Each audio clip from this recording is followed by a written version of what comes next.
పూరా లోకల్. ఇప్పుడు కుటుంబంలో సమస్య వస్తుంది, కుటుంబంపై దేశస్తులు అన్ని దిగమింగుకొని ఆ కుటుంబాన్ని ఏదో విధంగా అన్ని రకాల పెంచి పోషించుకునే ప్రయత్నం చేస్తాడు. ఆ కుటుంబ పెద్దలు నాతో ఏం కాదన్నప్పుడు కుటుంబ పరిస్థితి ఏంది?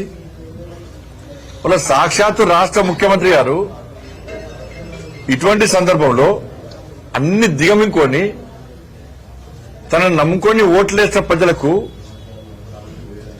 ధైర్యాన్ని చెప్తాడా? అధైర్యంతో ఉన్నటువంటి వ్యక్తి అధైర్యాన్ని చెప్తాడా? ముఖ్యమంత్రి యొక్క అధైర్యాన్ని బయటపడ్డది నేను అన్న వ్యాఖ్యలు. ఇది మంచి పద్ధతి కాదు. ఇది ఇవాళ తెలంగాణ రాష్ట్ర పరువు పోయిన దేశంలో కాదు, దేశవ్యాప్తంగా చర్చ జరుగుతుంది ఇవాళ ఈ విషయాల్లో. నాతో కాదు,